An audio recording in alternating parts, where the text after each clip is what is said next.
By Dr. Puneet Kumar. So without much ado, I would like to call upon Dr. Pooja Dawn to start off with the first talk. Thank you.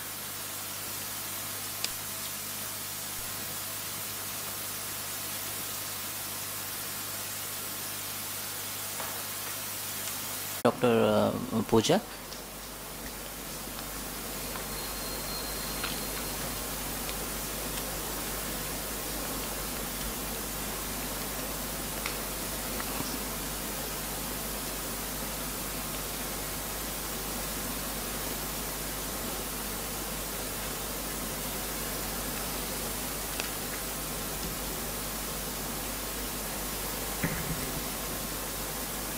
Good afternoon everybody, and thank you for this opportunity. This is my workplace, which is located in the suburbs of Lucknow, and there are no disclosures or conflicts of interest associated with this presentation. So we all know that knee pain is a very common complaint in a busy OPD and amongst all age group of patients. So not only the elderly, even the young, a lot of adolescents patients, they come up with presenting with knee pain.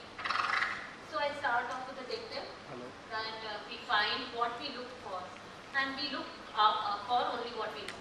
So it's very important that we know certain things in order to pick up the diagnosis. Now the purpose of showing this image is just to tell you that there are a number of structures surrounding the joint of the knee, and inflammation or involvement of any of these structures can give rise to knee pain.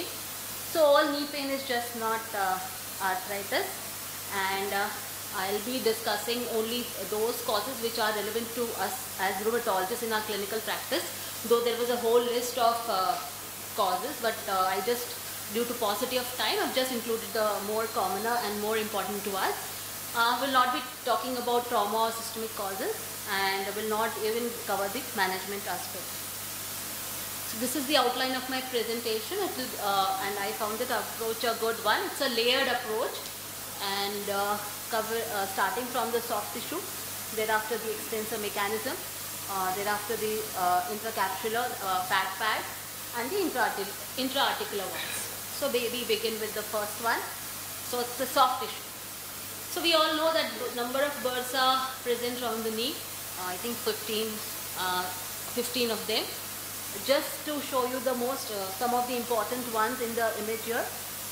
There's a prepatellar, the prepatellar bursa here, involvement of which is known as housemaid's knee, which is the most common type of bursitis.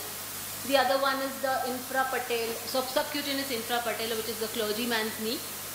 The other ones are subsartorial bursa, also known as anserine bursitis, when involved, and the semi-membranous bursa, which is can be enlarged and presents as a swelling in the posterior aspect of the knee as a Baker cyst or the popliteal cyst.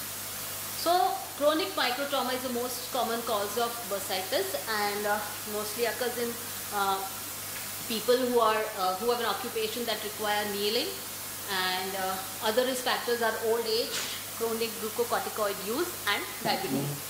So in acute cases, we find point tenderness and area of worms surrounding the area, and in chronic bursitis, patients might just present with a painless swelling. We need to aspirate some of them to rule out infection and as well as crystal arthritis. Ultrasound and MRI both can be used for visualizing these bursa. So these are the ultrasound images. This is the housemaid's knee here. They can be seen as fluid-filled sac. Then this one here is the Baker cyst, and this is the anserine bursa.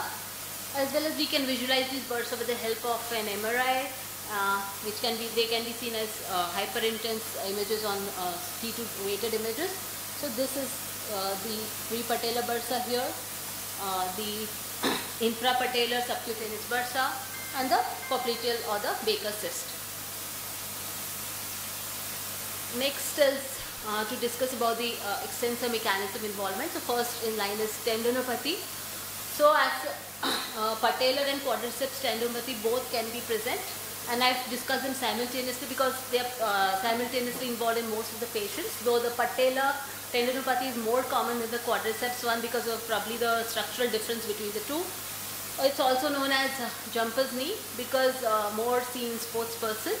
You can diagnose it with the help of a clinical examination. There are some tests, and you can use this decline square test for patellar tendinopathy, wherein the affected knee squat is done at 30 degree with the other leg extended. So this maneuver can elicit pain in these patients with patellar tendinopathy.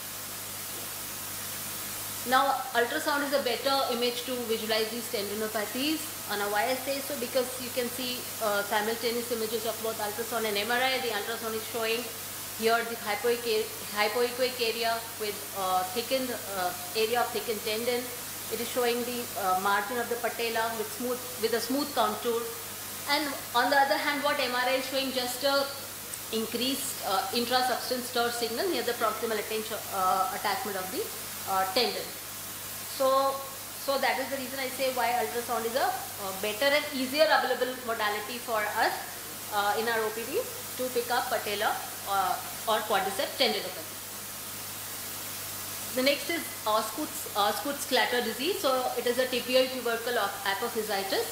Tibial tubercle is a cartilage, has some cartilage in children, and which ossifies at the time of puberty, and basically it occurs in skeletally immature athletic population, in children who are more athletic, and more in males, though it can occur simultaneously in most of the patients.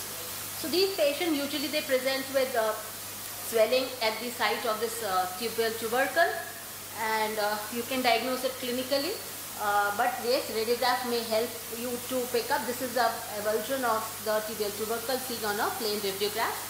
It's a self-limiting disease, and most of these patients, they improve as they grow. The next is enthesitis. So I think we all know about it, so I'll not be talking much about it. So it's a manifestation of ankylosing spondylitis, reactive arthritis, and psoriatic arthritis, an early manifestation of the disease. Again, US ultrasound is a better modality to pick up tendinitis sometimes. So here, this is a normal, this is an ultrasound image of a normal patellar enthesis here attaching at the patella, and here this is the enthesitis. Here you can see the contour of the tendon. Here it's the structure is disturbed, and even see the patella, contour of the patella. There is irregularity here, and Doppler is showing increased vascularity. So these are the ultrasound images of enthesitis. The next is about chondromalacia patelli.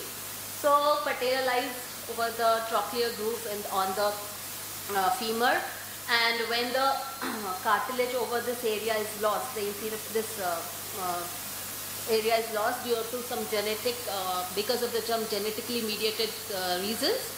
It can lead to pain, which is known as chondromalacia patelli, and it is one of the causes of patellofemoral syndrome. The list was very long for pain for patellofemoral syndrome, but this is one of the commoner causes for pain here. Presents more in second or third decade of life, and it's more common in women. And this, when a patient is asked to locate the site of pain, then the patient usually grabs the anterior aspect of the knee, and that is the grab sign, which is found to be positive in these patients. So these are multiple images of MRI of chondromalacia patelli. It is the best modality to visualize the cartilage, and these are PD fat saturated images showing various grades of chondromalacia patelli. This is the grade 2. You can see signal hyperintensities here, and compared to this, if you see the grade 3, there are much more in signal hyperintensity in the cartilage here. Apart from that, you can also see the irregularity in the cartilage in the grade 3 compared to grade 2.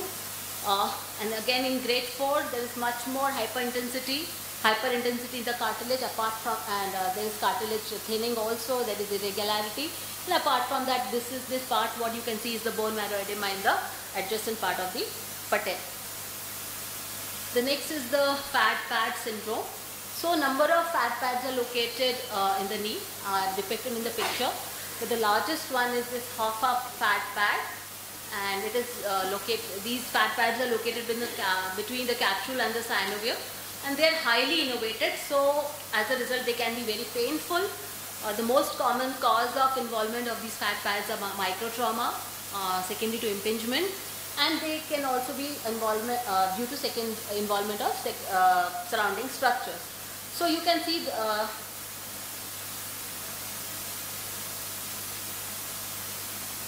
I'm sorry for this disruption here. Okay. So you can see this anterior, this is the patellar tendon, and this upper pad just lies behind it.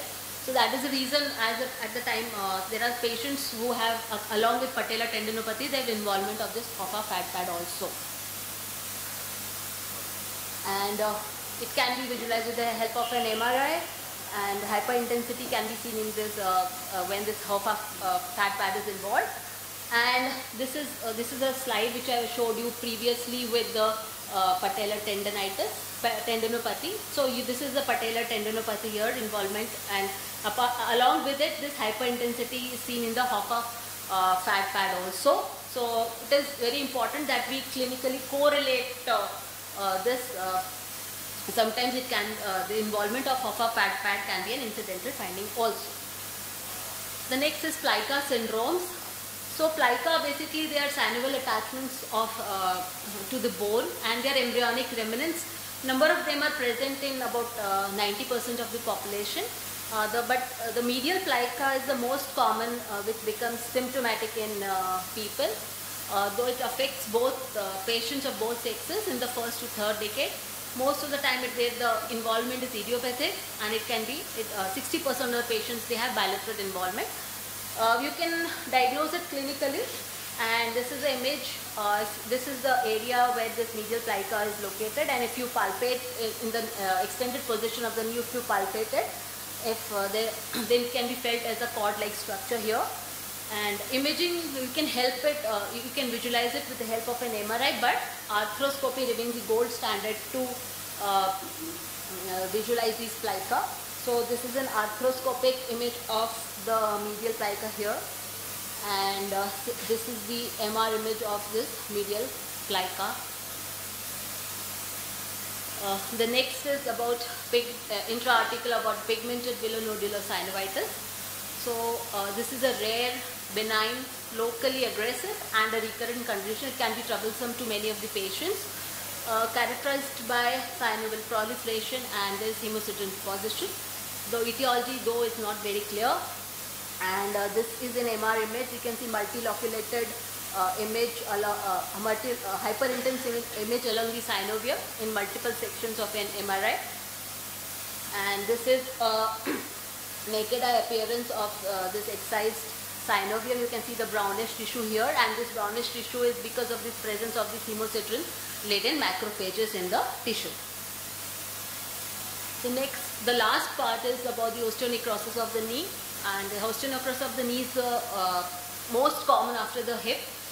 Though there are three variants, we'll be discussing about the first two and not the third one. So talking about spontaneous osteonecrosis of the knee, that is SOG. So basically it occurs due to subchondral insufficiency fractures in the osteopenic bone, due to which there is bone marrow edema, and ultimately it leads to necrosis of the bone.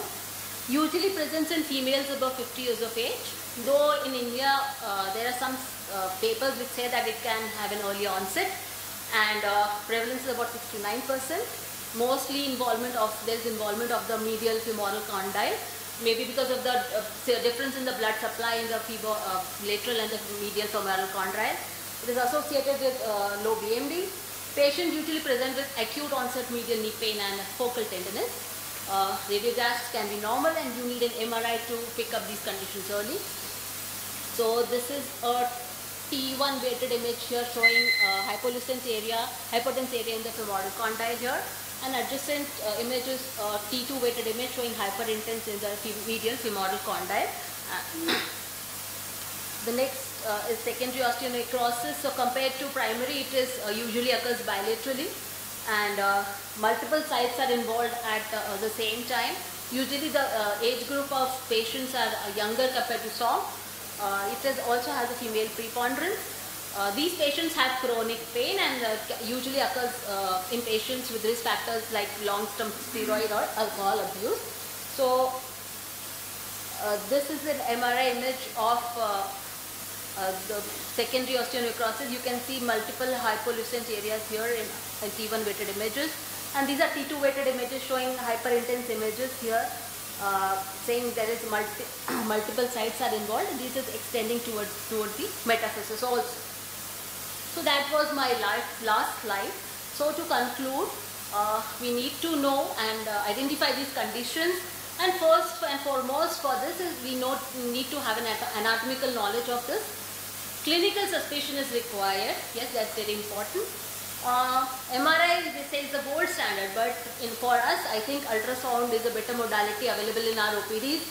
And yes, ultrasound picks up a lot of things and gives much more detailed information about some structures. Though MRI, yes, for certain things, MRI is a better modality.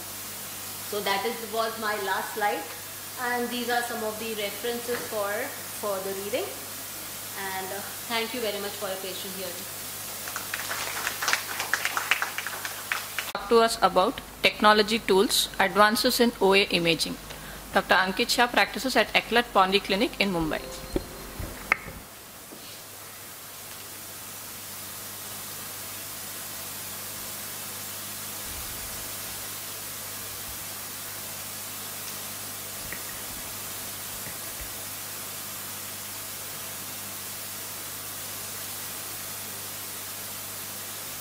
All right. Good afternoon, everyone. So I'll be talking on advances in osteoarthritis imaging. So at the outset, let me just tell you, let's address this fact that radiography is a gold standard for diagnosing osteoarthritis of the knee. All right. So we move ahead and we need to know that why is radiography the gold standard? So what can radiographs show? So first thing first, we need to look for, it shows us the osteophytes, which is a hallmark for osteoarthritis.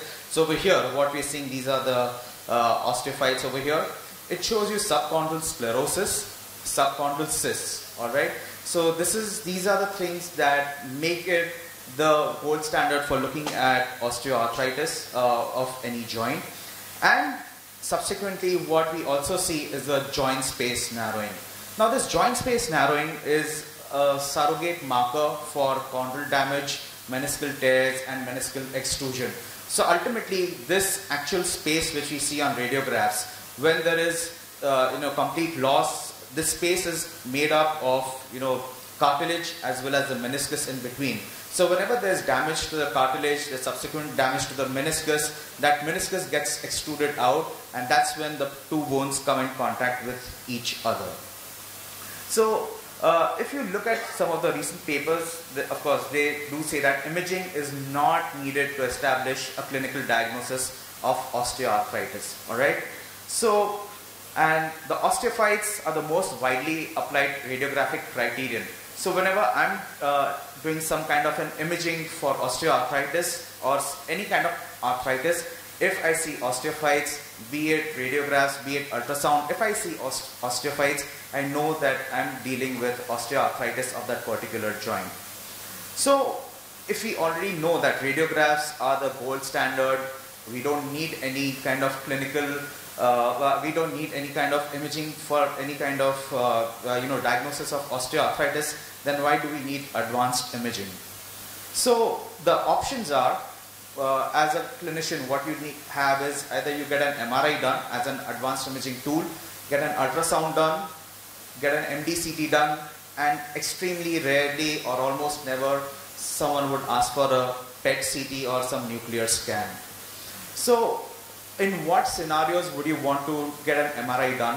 Alright, so the most common clinical scenario is acute on chronic knee pain. So let's say the patient is having chronic knee pain and suddenly some kind of acute pain comes up. So that's when you would want to know what's happening. One of the more common indications is locking of the knee. So that might be because of a flipped meniscal fragment or maybe an intra-articular loose body. If there is a subchondral insufficiency fracture, you would want to rule out a tumor. That's when MRI would be helpful. Or you would want to rule out an infection. So over here, what we see is this is a patient presenting with acute medial knee pain, what we see is that there is a full thickness chondral defect along the weight-bearing surface of the medial femoral condyle, and there is subchondral marrow edema. So this marrow edema could be a cause for the knee pain of the patient. So whenever we are reading MR, what we are doing, we are looking at two things. One, what we are doing is we are looking for those osteochondral lesions. So over here, what we see is on the sagittal view, we see a full thickness defect of the articular cartilage. So those are osteochondral lesions.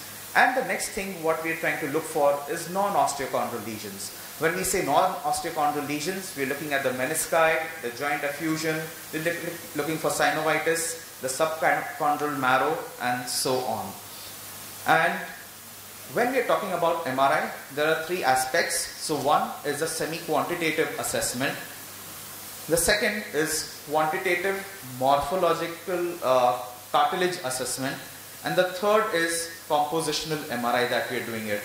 So do not get scared by all these terms. For most of the times during our clinical practice, what we are dealing is with semi-quantitative. That's almost 90% of the MRs that we report.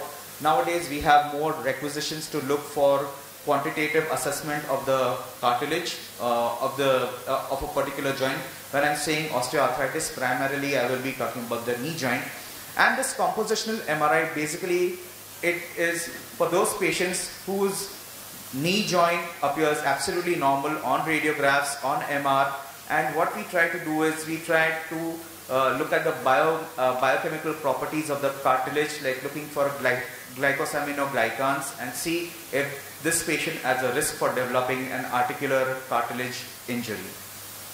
So when we're looking at semi-quantitative MRI assessment, it is based on the fact that osteoarthritis should be viewed as a whole organ disorder involving multiple small joint tissues. Alright, so you cannot just take that one aspect of the knee joint. Is it articular cartilage, or is it just meniscus, or just ACL? You should take it as a complete joint involvement. So that's when we look at the MR. So this is the almost normal knee that you see on a standard PD with fat-sat image. The subchondral marrow looks dark. That's the smooth cartilage that we see, which has a slightly brighter appearance. That's the joint fluid. Okay. So whenever there's a disruption in this articular cartilage, for instance over here, this medial condyle, what we see is there's some amount of fissuring that is happening. So when we're looking at the semi-quantitative MR, we're looking at articular cartilage. We're looking at bone marrow edema. So when we say about bone marrow lesions, I'm primarily talking about bone marrow edema. So that's where we see bone marrow edema. And the third thing what we're looking for is subchondral cysts. So in this image what we see is there's a full thickness defect along with subchondral cysts along the femoral as well as the tibial articular surfaces. Now as far as semi-quantitative MRI assessment is concerned, so there are two widely used scoring systems. So one is known as WORMS, which is the whole organ magnetic resonance imaging score, and the other is BLOCK. So that is Boston Leeds Osteoarthritis Knee Score. So we don't do this in day-to-day practice.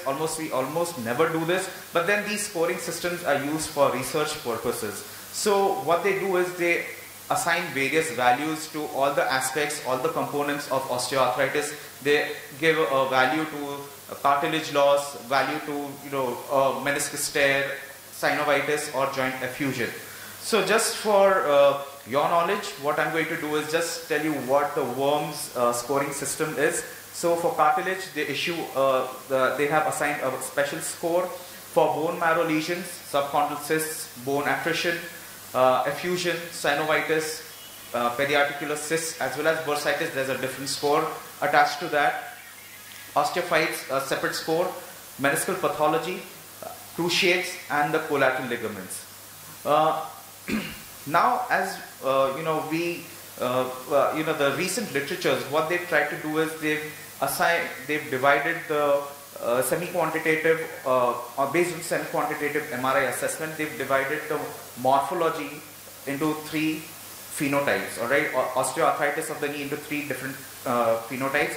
So one kind of an osteoarthritis will be primarily meniscus or cartilage based, wherein you'll see full thickness chondral defects, extrusion of the meniscus, and so on. There will be one aspect of the osteoarthritis where there's significant amount of subchondral bone involvement, and then there's the third category where you will see inflammation, synovitis, synovial hypertrophy, and so on. So over here, what we're seeing is a combination of both, where you see there's joint effusion, synovial hypertrophy, and of course there's a full thickness tear or there's a root ligament tear of the meniscus over here as well. So coming to quantitative morphologic cartilage assessment, basically what we're looking at the bone cartilage interface over here. Alright, we are just looking at the cartilage and we will be focusing on the subchondral bone, and when we look at it, we're using two basic techniques. One is the gradient echo. Alright, so on this, the image won't look very pretty that we're used to seeing on the proton density. It will look extremely grainy, but what you can see over here is that the cartilage absolutely stands out like a bright stripe over here. And the other technique, that is DES, that is dual echo steady state. Everything else looks dark, but if you look at the cartilage, it stands out a really thick cartilage. So this is a cartilage of the femoral trochlea. So over here, what we are seeing is we look for the cartilage volume. We look for surface area of the cartilage, assess the subchondral bone. Is there any denudation of the subchondral bone, and if there's a mean cartilage thickness of the subchondral bone. So we give these kind of measurements.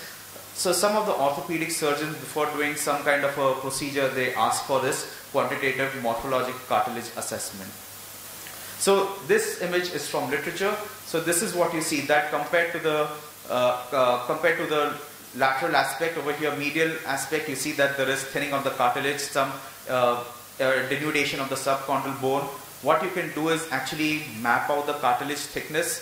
So over here, medially you see the cartilage thickness is pretty thick, but as you go more towards the weight-bearing surface, there's considerable amount of thinning of the cartilage, which is better appreciated by the orthopedic surgeon, when they just look at the image this way.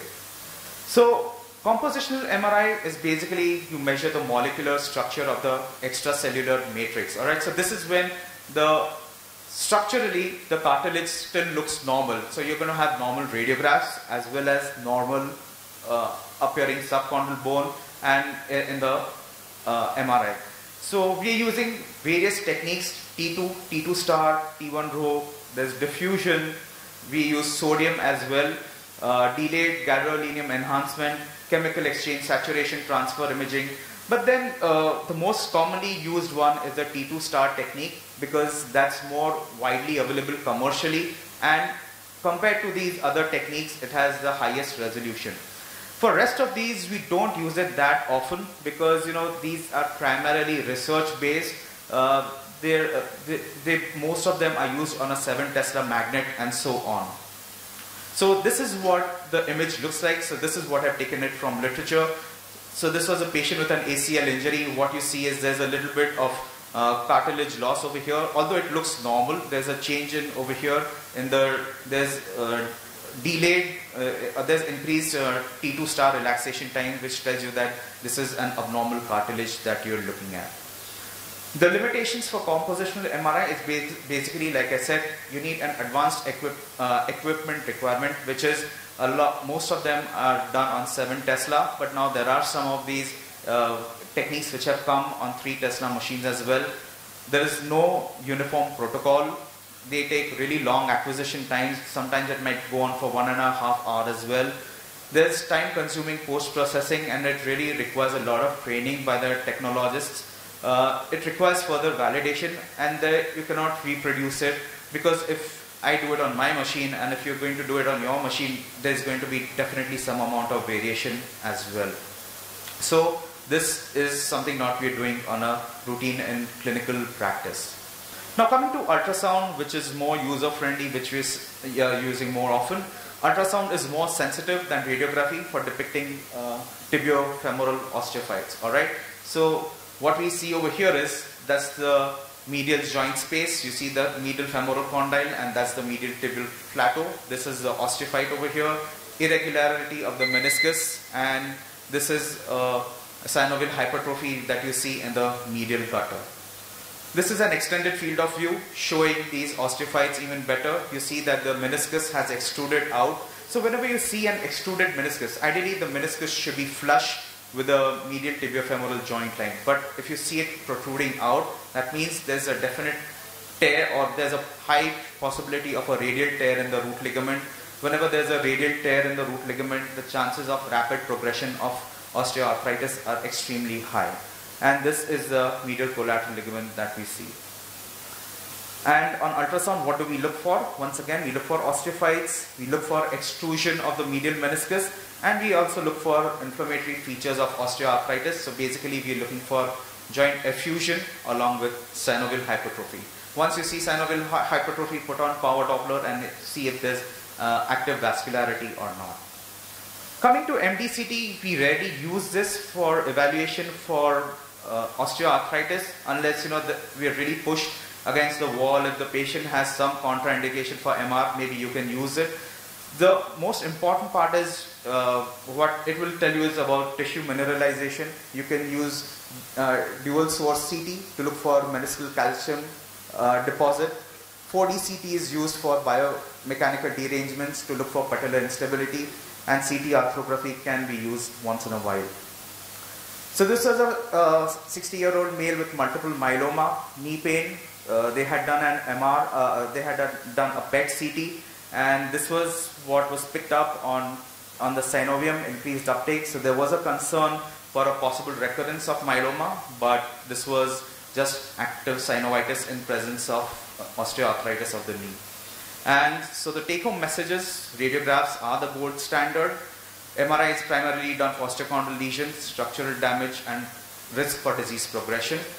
And yeah, so efficient for assessing marginal osteophytes and inflammatory component of OA. Thank you so much.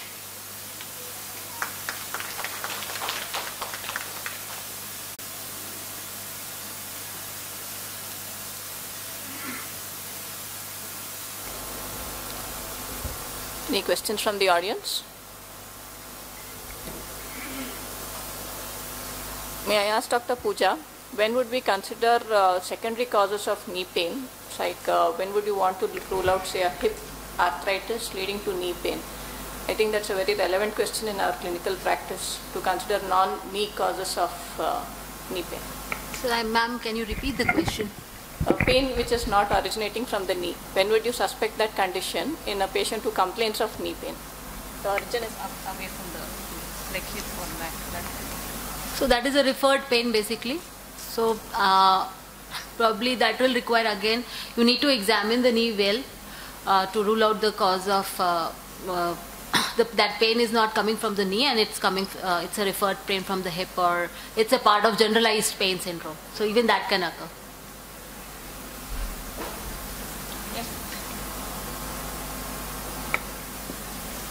I'm Ingrid from Barcelona, from Spain. Congratulations, both of you. Very, very nice presentations. I am curious for any of you, if you, in your daily clinical practice, in one case, and imaging practice, the other case, how many medial collateral ligament injuries or damage did you see in your inflammatory patients, or maybe in your crystal deposition disease patients or mechanical patients, whatever the patient that you see, how many of them presents with medial collateral ligament injuries at the knee joint? All right. Okay, so that's a very good question. So what happens is, the medial collateral ligament has two components, all right? So there's a superficial component, which is a long component, and which is the most clinically relevant. So when the orthopedic surgeon is assessing for instability, that's what they're looking for. And then there's a deeper component, which consists of the meniscofemoral and the meniscotibial components, which is like really thin. So in long-standing osteoarthritis, whenever there's injury to the osteochondral lesions, marginal osteophytes, this deeper, the thinner part gets torn. You see it as a tear, you see it as thickening, you see it as scarring. So basically that normal structure is lost. So we do see it in lots of instability, in patients who have a lot of variance instability as well. So we do see the deeper component, which is torn at times. But then now what happens is when we report it as a partial thickness tear in the medial collateral ligament, what we so initially it was creating a lot of problem. The orthopedic surgeon used to come back and say, hey, you've reported a partial thickness tear in the medial collateral ligament.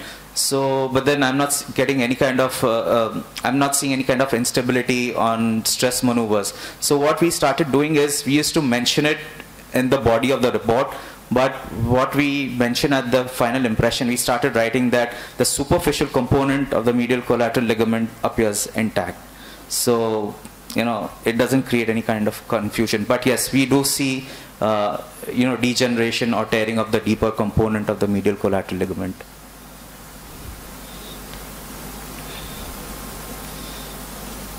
Hello, thank you for the nice presentation. My question is to Dr. Ankit Shah.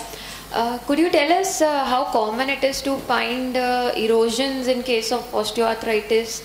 Because we know sometimes we do have inflammatory and erosive osteoarthritis. So would you just tell us something about that as well? So, thanks. Yeah, so that's a good question. So erosions are also seen, but then it's like this: if it's a if there's an underlying inflammatory arthropathy, then you'll find more of peripheral erosions. That is one thing, but then centrally you won't be seeing that many. But in primary osteoarthritis, you don't see too many erosions. In fact, you see more of bone formation. You'll see lots of osteophytes which are happening over here. Unless, of course, then when there's a large, you know, subchondral insufficiency fracture or subchondral avascular necrosis, when there's a large defect along there's a large osteochondral defect, that's when you will be seeing a large erosion over there. But that too along the weight-bearing surface or along the medial aspect of the knee joint, not in the typical lateral aspect where the erosions begin in an inflammatory arthropathy.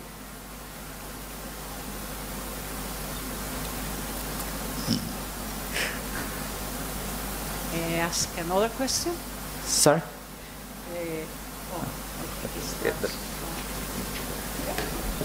It is.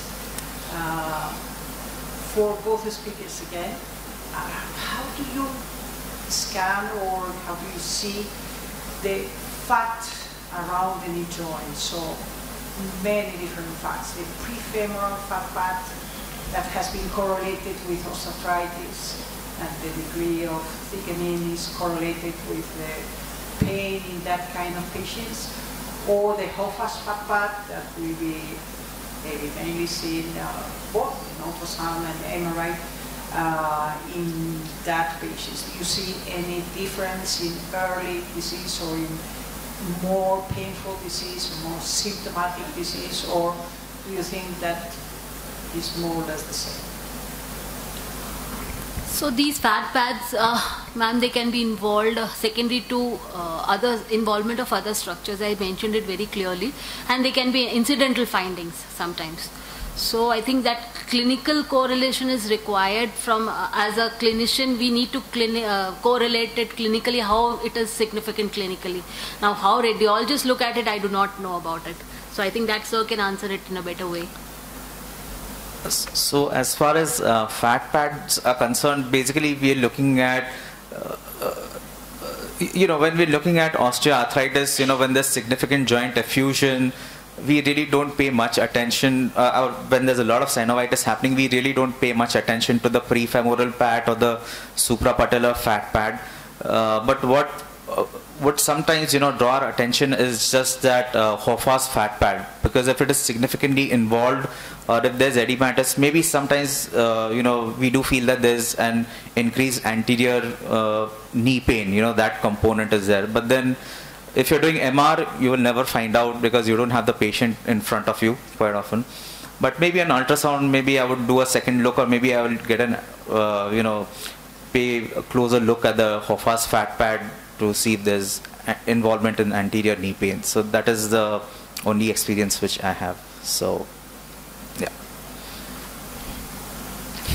One last question. Just would like to add something to it. Yes. I'm a physiatrist, Dr. Rajkumar from IMS Patna, and I regularly see a patient with knee pain and regularly do ultrasound in office-based manner. So commonly we see that pre or suprapatellar fat pad is a normal finding in most of the cases. But in case of persistent anterior pain, even in case of like 40 to 50%, sometimes early quadriceps tendinopathy may be a cause of important pain, other than the associated findings. And in relation to medial collateral ligament, pace and serranitis is a very common pain generator in case of related knee pain. Yes, yes. So, yeah, so what to add to what he just said is one more thing. So nowadays, in the post-operative knee pain, so some of the orthopedic surgeons or even the pain management physicians, what they do is they will, push in saline between the patellar tendon and the Hoffa's fat pad. All you have to do is just inject either dextrose or maybe some people who really want to take it one step, they might inject a steroid. So what they basically do is they strip off that Hoffa's fat pad from the underlying patellar tendon. So it kind of causes a little bit of denervation to reduce that pain. So maybe that's the clinically significant aspect of that Hoffa's fat pad involvement as well. So that's what I feel. Thank you to our audience and our speakers. We now move on to the last talk of this session. Does treating OA mean just treating comorbidities? Invite Dr. Puneet Kumar to take the chair to start the talk.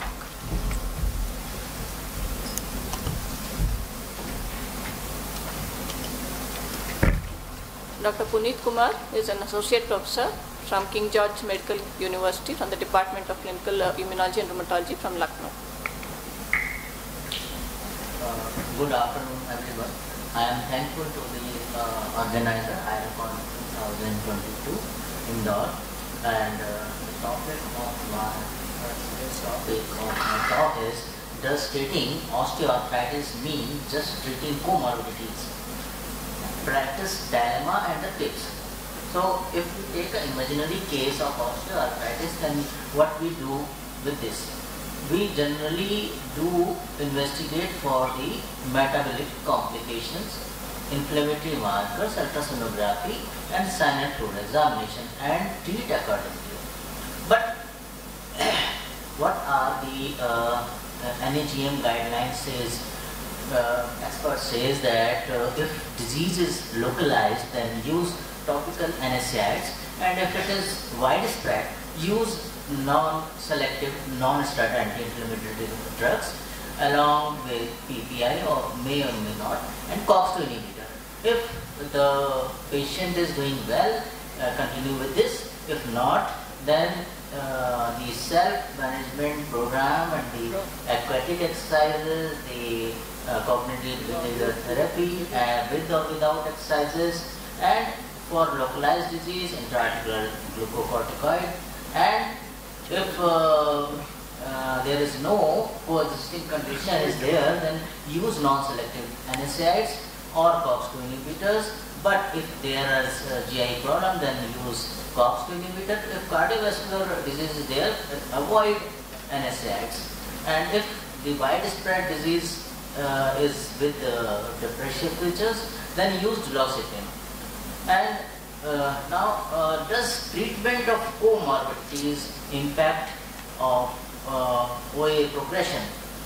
One of the most common comorbid condition is the osteoporosis along with the osteoarthritis. This is the propensity matched cohort study published in ARD 2018, and they have said that the bisphosphonate initiator are doing better in terms of knee joint replacement as compared to the non-initiator of the bisphosphonate. But this was the retrospective studies, and when the another study which is published in JAMA 2020, use of bisphosphonate for OA, they have shown that there is no significant change in pain in the VAS scale or Womack index, or no change in the size of bone marrow lesion. So then the tip is there is till now there is no use of bisphosphonate as per se in osteoarthritis, but we can use in osteoporosis along with the osteoarthritis. Second common comorbid condition is the diabetes mellitus, and one of the most common drug used is metformin in OA. And these two articles are published in Arthritis Research Therapy 2020 and Frontier in Pharmacology 2022. and what they have shown that the mechanism of action of the metformin through AMPK, it directly reduces the pain levels, and through SERT1 and mTOR increase autophagy, and through NF-kappa B, it reduces the oxidative stress, and along with the reduction in the inflammation through NF-kappa B and NLRP3. So it is a chondroprotective, modulate inflammation, modulate pain, and slows structural progression. But much more study has to be done to identify the not only the role and beneficiary effect of the metformin in osteoarthritis, and to establish the disease-modifying drug in osteoarthritis. So another study, which is the hypertension is one of the most common associated comorbid condition in osteoarthritis. This article is published in Journal Clinical Hypertension 2021, and what they have observed that the WOMAC pain score is better in beta blocker and the angiotensin receptor blocker in male and female both as compared to the calcium channel blocker.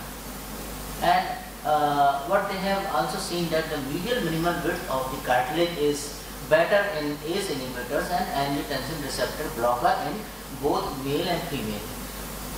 But it is observational study, not a confirmatory. So we have to do much more studies to know which drug is better in OA, which can halt the progression of osteoarthritis. Now another disease is obesity. Obesity is directly proportional to the osteoarthritis of knee joint. As obesity increases, mechanical stress to the knee joint increases, and as osteoarthritis increases, disability increases, inactivity increases, and again obesity increases. This is vicious cycle. And the article published is in Nature Scientific Report 2020. They said that the pain in last 24 hours or last month, the VAS score is much more higher in stage 2 and 3 in comparison to the overweight patients. And WOMAC functional score was better in overweight as compared to the stage 2 and 3. The tips is weight loss is having strong evidence of benefit recommended by all guidelines for osteoarthritis. So by hook or crook, reduce the weight of the patient either by the drugs, by exercise, by operation, whatever you can do, reduce the weight. Another is hyperlipidemia, which is associated with osteoarthritis, and the statins are used in hyperlipidemic patient, and this article is published in Osteoarthritis in Cartilage in 2020, and what they have shown that there is no evidence of benefit in the modifying incidence or progression of the osteoarthritis. So this disease modification is possible in osteoarthritis. Either guideline, NEGM guideline or ACR guideline or ORC guideline, everyone says that use NSAID or chondroitin in hand oil or intra-articular, and they are against the recommendation of all the drugs which is intended to treat as the disease modifying osteoarthritis drugs, which is in red blocks. So what are the drugs we use regularly which are red flagged by guideline? All nutraceuticals, intra-articular hyaluronic acid, PRP, stem cell injection, bisphosphonate. So issues with nutraceuticals, we are using these drugs from last 3 decades, and none of them is found to be better than the placebo. So basically these are industry independent trials, so smaller effect than commercially funded trials, and the glucosamine formulas are associated with different degrees of efficacy. Then issues with hyaluronic acid. This article is published in Annals of Rheumatic Medicine and 2011, and what they have seen that all trials with concealment of allocation where it is adequate, or blending was adequate, or blending outcome assessment was adequate, and there was intention to treat, they have shown that the hyaluronic acid is not better than placebo. So if we take that the last 3-month follow-up after the injection, it is better, doing better, but after 3 months they are not showing the betterment of the patient. And the injection which we have even less than 3 showing betterment, otherwise more than 3 they are of no use. So low quality trials shows better result than high quality trials. Benefits are questionable and increase risk of adverse events.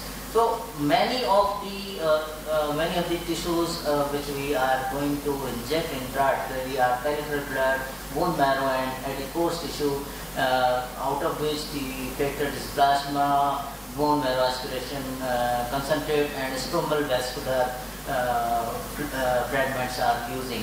And after processing, we are using the mesenchymal stem cells. But theoretically, one of the most robust intra-articular therapy with respect to growth factor is the stem cell therapy. But drawbacks are the heterogeneity of trial, lack of standardization, and difficult to identify exactly what is being injected.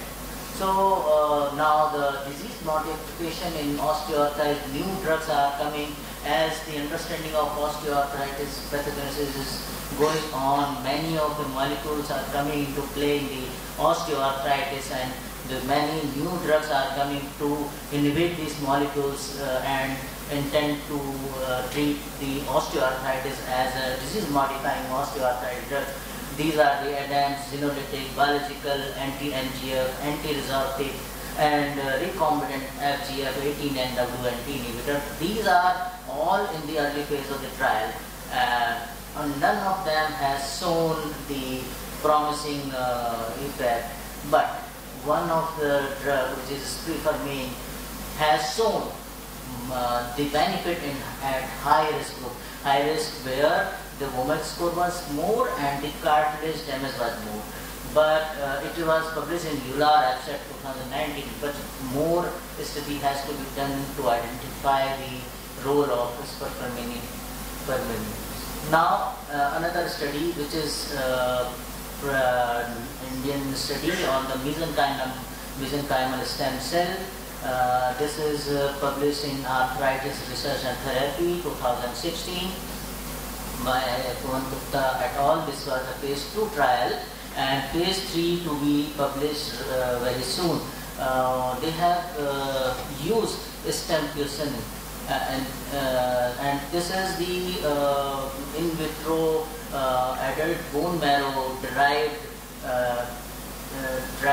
pooled and allogenic mesenchymal stromal cell, which is determined and dedicated to the chondrogenic lineage. And what they have used in different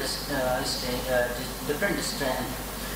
In cohort 1 they have used in 25 million and 50 million, and cohort 2 they have used in 75 million and 150 million. Then they have shown that there is betterment with the 25 million strength, and they have shown in all aspects of WOMAC composite, the WOMAC pain, WOMAC stiffness, and WOMAC functional status. And but phase 3 has to be published very soon. Probably he might be going to share the data of phase 3 in this Iracon as well. Now, should drug be targeting a particular osteoarthritis phenotype? As the new trend has come that the osteoarthritis is going to have different phenotypes. One is aging driven, one is cartilage driven, third is traumatic injury driven, subchondral bones phenotype, synovitis driven, and metabolic phenotype. So this is the time to think that the drug should be used in particular phenotype. Not in every patient you are using every drug. Now the time rethink to use the drugs in different phenotype. So, and outcome measure in osteoarthritis is very, very different. Then we have to make a uniformity of patient outcomes, and we still await that one trial should be perfect target, perfect outcome measure, reproducibility, standardized methodology, avoidance of bias, and proof distracted wrong. So, but the bottom line remains the same. Treating comorbidities in OA should be a priority and might help in ameliorating osteoarthritis, and we still do not have an effective disease-modifying agent in osteoarthritis. So, I will stop my talk with the quote of Sylvester Stallone, going on one more round when you don't think you can, that's what makes all the difference.